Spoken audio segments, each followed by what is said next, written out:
Hello, j'espère que vous allez bien. Alors, bienvenue sur ma chaîne Juanita Chanel où on parle d'astuces, santé, beauté et divertissement.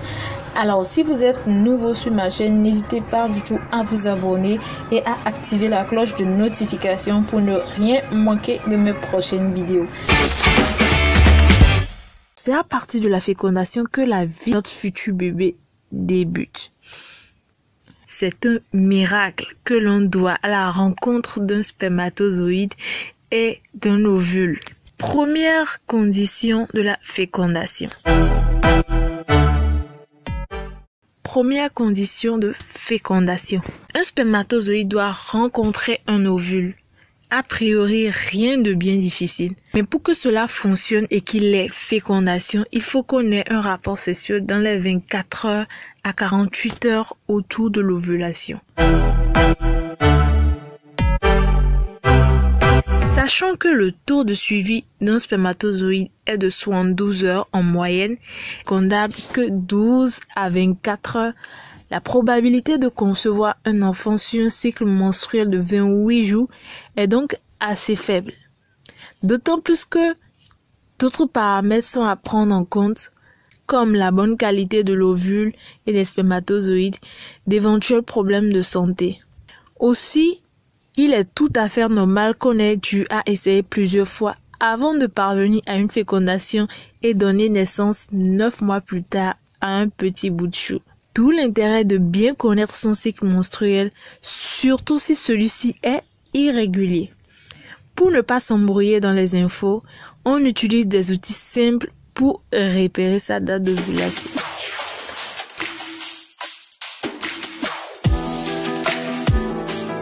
Lors d'une relation sexuelle, le vagin va recueillir des millions de spermatozoïdes, constitués d'une tête et d'un flagelle. Ils vont tenter de suivre et tracer leur voie jusqu'à l'ovule pour le féconder.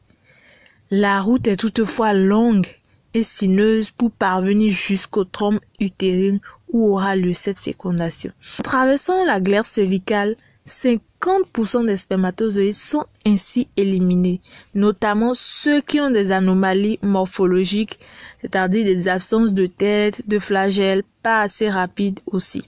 Ils sont en effet incapables de féconder l'ovule. À peine 1% des spermatozoïdes provenant de l'éjaculation parviennent à traverser le col utérin et l'utérus. La course contre la montre se poursuit alors que l'ovule a été expulsé de l'ovaire et glisse dans l'une des trompes de Fallope.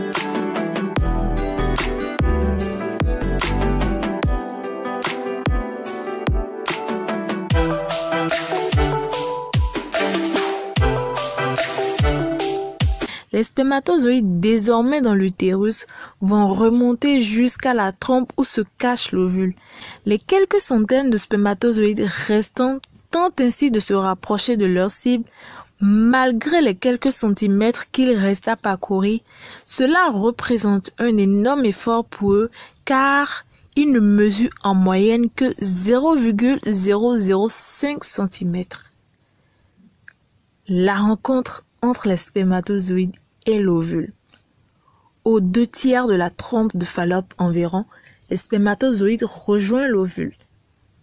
Un seul sera l'heureux élu, celui qui va réussir à traverser l'enveloppe protégeant l'ovule et s'y introduire. C'est ça la fécondation. En pénétrant l'ovule, le spermatozoïde vainqueur perd son flagelle puis dresse une sorte de barrière infranchissable autour de lui afin d'empêcher les autres spermatozoïdes de le rejoindre. La grande et merveilleuse aventure de la vie peut alors commencer. La prochaine étape, c'est donc la nidation. Qu'est-ce que la glaire cervicale? La glaire cervicale est un liquide visqueux fabriqué par les glandes de l'endomètre du col de l'utérus chez la femme. Formé d'un réseau de filaments proétiques ressemblant à un filet, Elle représente un obstacle à franchir par les spermatozoïdes lorsqu'ils arrivent au niveau du col de l'utérus. Voici donc l'évolution de la glaire cervicale au cours du cycle menstruel.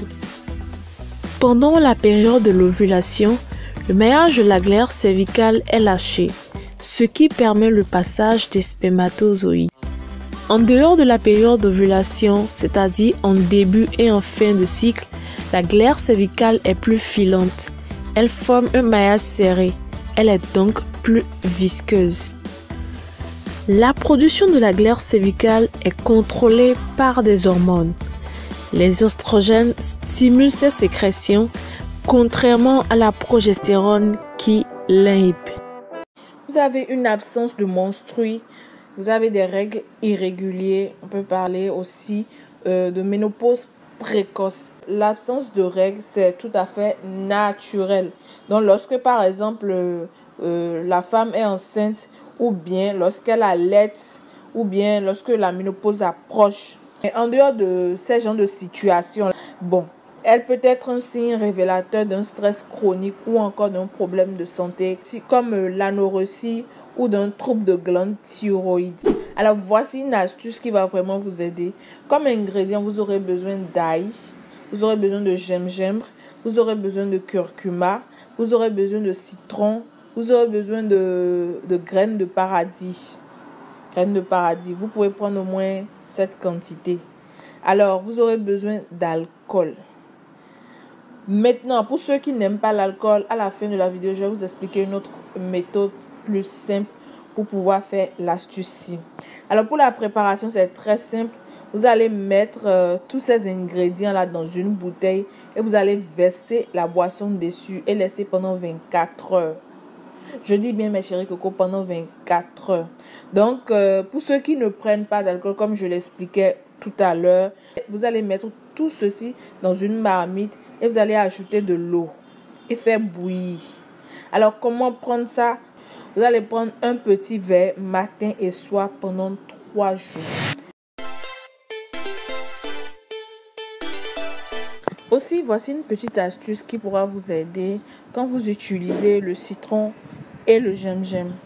Alors, ce que vous devez savoir, lorsque le matin à jeun, vous mélangez à votre eau chaude un jus de citron et des coupons de gingembre, vous allez obtenir non seulement une boisson énergisante, mais également une boisson anti-inflammatoire, antioxydante et amaigrissante naturelle qui peut vous aider dans votre perte de poids. Surtout, ce que je tiens à dire, n'exagérez pas avec le gingembre parce que il y a des gens, quand ils consomment le gingembre ou bien l'ail, ils ont souvent mal à la poitrine parce que c'est vraiment fort. Donc, n'exagérez pas avec. Quel aliment privilégié pour tomber enceinte? Vous rêvez de tomber enceinte? À partir de maintenant, mieux vaut éviter les aliments à index glycémique. C'est-à-dire ceux qui augmentent rapidement votre niveau de sucre dans le sang. Les sucres raffinés, les farines blanches, les pommes de terre, les sodas, des trucs comme ça.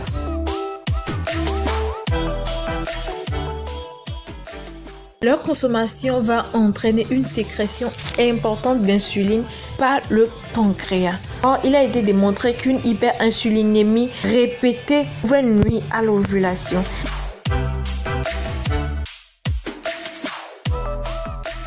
Il faut favoriser les aliments à IG bas, comme les céréales, les farines complètes, les légumes secs, les fruits, les légumes, le sirop d'agave, etc. Donc, les bonnes habitudes que vous prendrez dès aujourd'hui seront bénéfiques. Quand vous consommez des glucides avant et pendant la grossesse, cela aide à prévenir le risque de diabète gestationnel. Donc, les fibres permettent de ralentir l'assimilation des sucres et glucides pour l'organisme, ce qui va régulariser la sécrétion d'insuline.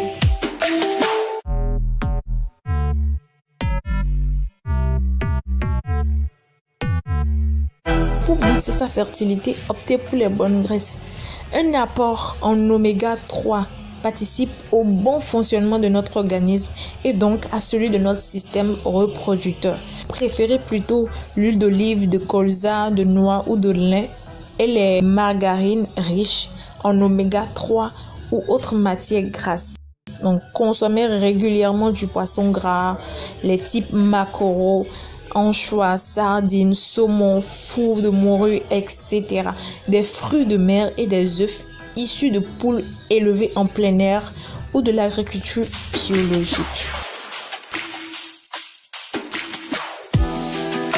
Si vous souhaitez avoir à tout prix un bébé, laissez tomber les yaourts 0% et le lait écrémé. Selon des chercheurs d'Harvard, les laitages pauvres en graisse affecteraient l'équilibre de notre hormone sexuelle. La silhouette s'amincit peut-être, mais les ovaires en prennent un sacré coup. Donc, à l'inverse, les produits laitiers entiers améliorent votre fertilité, à condition qu'ils soient de bonne qualité. Donc, consommer 1 à 2 produits laitiers par jour pourrait aider à rétablir l'ovulation. Favorisez le lait demi-écrémé si vous y tenez vraiment. Le lait entier, le fromage blanc, les petits suisses, les yaourts non allégés. La crème glacée et le fromage sont également à privilégier, mais en quantité raisonnable. Enfin, nous allons parler des vitamines B9, le complément alimentaire indispensable. L'acide folique ou vitamine B9 est indispensable aux femmes en âge de procréer. Cette précieuse vitamine participe au bon déroulement du cycle menstruel, donc par conséquent à celui aussi de l'ovulation et de la conception. Donc le seul hic, c'est les femmes en âge de procréer n'en consomment pas assez.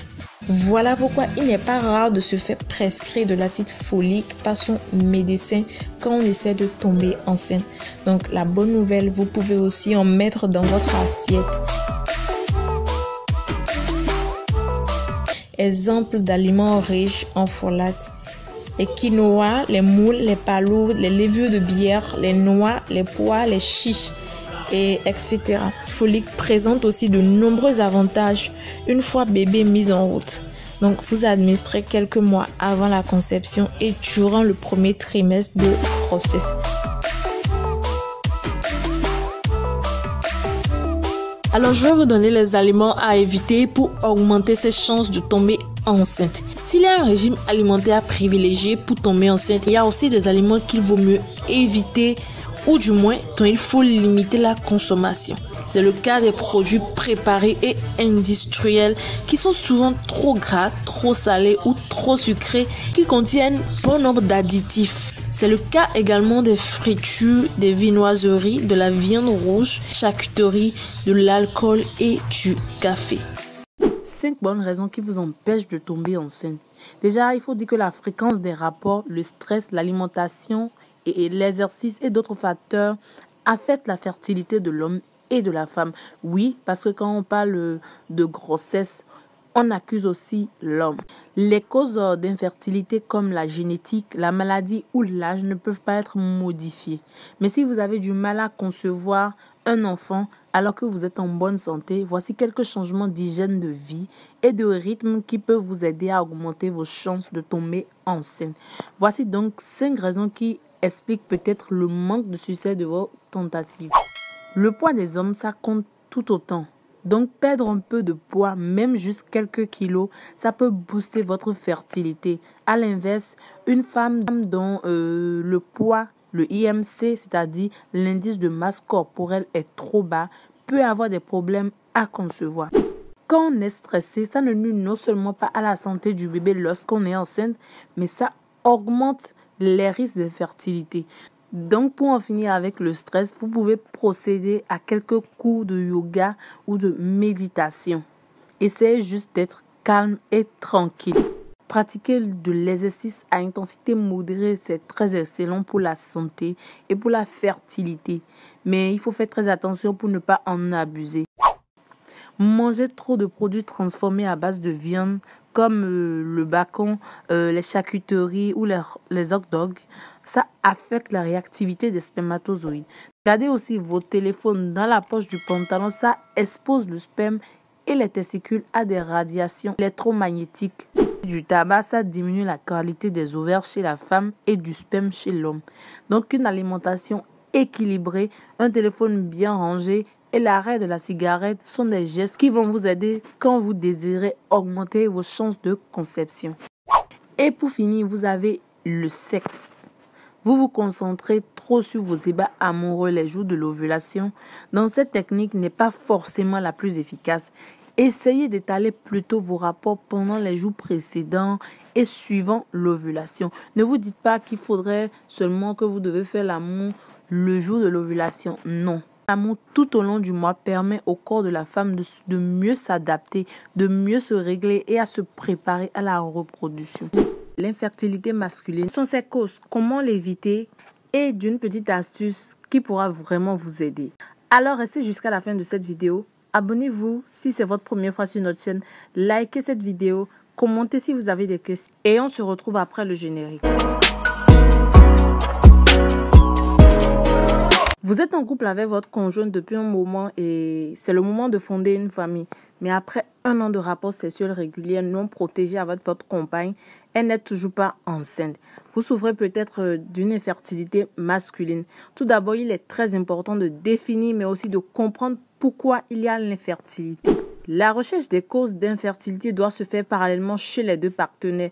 Donc, ce n'est qu'au terme de ces investigations que l'infertilité de l'un ou de l'autre peut être établie et que l'on pourra débuter le traitement naturel pour guérir l'infertilité masculine.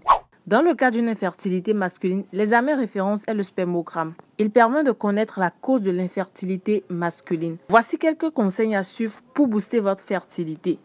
D'abord, vous devez éviter les champs électromagnétiques. La température parfois des testicules pour la production de spermatozoïdes est légèrement inférieure à la température du corps. Donc, les fréquences électromagnétiques peuvent réduire le nombre de spermatozoïdes parce qu'elles entraînent le chauffage des testicules. Par précaution, je vous conseille de ne pas surfer sur Internet, l'ordinateur sur les genoux, ce qui a par ailleurs par effet de faire augmenter la température des testicules, ce qui est néfaste à la spermatogénèse. Évitez aussi de vous laver avec de l'eau chaude. Deuxième chose à savoir, réduire votre stress. Le stress peut avoir un grand impact sur l'équilibre hormonal qui peut à son tour altérer la production du sperme. Donc je vous recommande vivement d'éviter toutes les conditions stressantes. Évitez de consommer excessivement l'alcool et le tabac. Ils altèrent la circulation dans les vaisseaux sanguins et la production de testostérone par les testicules, deux mécanismes essentiels dans le spermatogénèse. Mangez sainement. Évitez surtout les aliments trop sucrés et les graisses. L'alimentation est un élément très important car ce que vous mangez aujourd'hui aura un impact sur le sperme qui sera disponible dans 3 mois. Voici des aliments que je vous conseille pour améliorer votre fertilité. Les aliments riches en zinc, le bœuf, l'agneau, les huîtres, les graines de sésame, les petits pois, les crevettes, la dinde et j'en passe. Les aliments riches en vitamine B12, les œufs, les huîtres, le caviar, le poisson, les crabes et la viande de bœuf. Sans oublier les aliments riches en vitamine C. Je vous conseille aussi de manger des carottes. La carotte améliore de 6,5 à 8% les performances du sperme. Évitez tous les contenants alimentaires en plastique souple et surtout, ne réchauffez pas dedans les aliments au micro-ondes. Évitez de porter des pantalons trop serrés. Aujourd'hui, les pantalons trop serrés sont des modes préférés des jeunes hommes. Mais malheureusement, ces derniers ignorent le danger que peuvent poser cette mode sur leur fertilité. Faites du sport. Pratiquer du sport pendant au moins une demi-heure par jour est très bénéfique pour améliorer la fertilité masculine. Faites l'amour le plus souvent possible. Contrairement aux idées reçues, cela serait positif pour la qualité du sperme, mais en plus, ça augmente les chances de fécondation. Vous vous posez sûrement une question. Quelles sont les causes d'une infertilité masculine? Alors, les causes de l'infertilité chez l'homme comme chez la femme sont nombreuses et cela varie beaucoup d'un individu à un autre. Dans certains cas, l'infécondité découle d'une obstruction au sein des organes génitaux masculins. Dans d'autres cas, il s'agira d'une dilatation des veines entourant les testicules. Parfois encore, la cause de l'infertilité est une insuffisance hormonale. Donc, certains symptômes peuvent aider le médecin à déceler ce cas précis. Pour conclure, les facteurs de risque de l'infertilité sont en quelque sorte l'excès d'alcool et de tabac, l'obésité, l'exposition prolongée à des températures élevées et aux champs magnétiques, la sédentarité. Beaucoup n'arrivent pas à faire le lien entre infertilité masculine et faiblesse ou panne sexuelle. Absolument aucun. Ce sont deux choses très différentes. Il ne faut en aucun cas faire l'assimilation entre les difficultés sexuelles ou faiblesse sexuelle avec l'infertilité masculine. Vous pouvez souffrir d'infertilité masculine sans pour autant souffrir de faiblesse sexuelle et vice-versa. Et pour finir cette vidéo, voici l'astuce qui pourra vous aider. Alors tenez-vous bien, cette astuce simple et efficace est contre les problèmes de frigidité homme ou femme, booste la libido, combat la sécheresse vaginale et surtout améliore la quantité et la qualité du sperme. Comme ingrédient, vous aurez besoin de quelques petits colas et un peu de clous de girofle. Pour la préparation, vous allez sécher tous les ingrédients et puis réduire en poudre et prendre avec 3 cuillères de miel le matin au réveil et le soir au coucher, ce qui est valable pour les hommes qui souffrent d'éjaculation précoce aussi. Cette astuce est déconseillée pour les gens qui souffrent d'hypertendu. Feuilles de laurier pour tomber enceinte. Les feuilles de laurier offrent un soulagement pour une variété de conditions médicales allant de l'inconfort digestif, des douleurs musculaires aux problèmes respiratoires. Donc, elles sont une excellente source de vitamine A, vitamine C, ainsi que du fer, du magnésium, du calcium, du cuivre et du zinc. Beaucoup de femmes souhaitent tomber enceinte. En fait, ces femmes ont besoin de nutriments des feuilles de laurier pour faciliter l'ovulation. Comment utiliser les feuilles de laurier pour tomber enceinte? Pour profiter des nombreux bienfaits des feuilles de laurier tomber enceinte, la meilleure méthode serait de préparer des infusions. Les tisanes à base de feuilles de laurier sont très efficaces car elles vous permettront de bénéficier de tous les bienfaits et propriétés. Première recette de feuilles de laurier et de clous de girofle. Ingrédients. Vous aurez besoin de 10 feuilles de laurier, quelques graines de clous de girofle. Comment faire la préparation? Dans une casserole, vous mettez 2 litres d'eau. Vous ajoutez les feuilles de laurier et les clous de girofle et vous laissez bouillir pendant 10 minutes. Vous filtrez le mélange. La posologie, c'est simple. Vous buvez un verre matin et soir pendant 3 jours lors de la période d'ovulation. La deuxième recette, infusion de feuilles de laurier et de cannelle. Ingrédients, feuilles de laurier, des bâtons de cannelle. La posologie, c'est simple. La posologie avec l'infusion des feuilles de laurier et des bâtons de cannelle dans une casserole bien remplie d'eau et boire 1 litre de cette infusion par jour à raison de 1,5 litre de litre le matin, 1,5 litre le soir pendant la deuxième moitié du cycle. Troisième recette, infusion de feuilles de laurier, de cannelle et gingembre. Ingrédients, feuilles de laurier, racines de gingembre frais, bâtons de cannelle. La posologie est très simple. Vous faites l'infusion des feuilles de laurier avec le gingembre et des bâtons de cannelle dans une casserole bien remplie d'eau et vous buvez 1 litre de cette infusion par jour à raison de 1,5 litre de litre le matin et 1,5 litre le litre le soir pendant la deuxième moitié du cycle. Tomber enceinte nécessite plusieurs conditions à remplir. Il s'agit entre autres d'avoir un bon ovule chez la femme et un bon spermatozoïde chez l'homme. C'est grâce à ces 2 éléments qui pourront fusionner et donneront un œuf qui évoluera si les conditions sont bien remplies pour donner un bébé.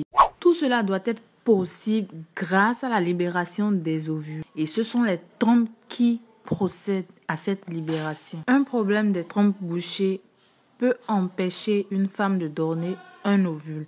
Les trompes peuvent être bouchées suivant à des problèmes de santé. Voici une astuce qui pourra vraiment vous aider. Alors pour ce faire, vous aurez besoin d'une plante qu'on appelle le roi des herbes. Vous aurez besoin du gongoli et du djeka. Préparation. Il faut découper le gongoli et le djeka en morceaux. Ensuite, vous les mettez dans un canari ou une marmite et vous les faites en décoction. Lorsque l'eau est en ébullition, vous allez retirer du feu et faire une infusion du roi des herbes pendant 5 minutes et vous allez boire un verre à bambou matin et soir jusqu'à satisfaction. Vous pouvez aussi utiliser cette solution tiède pour faire la toilette intime.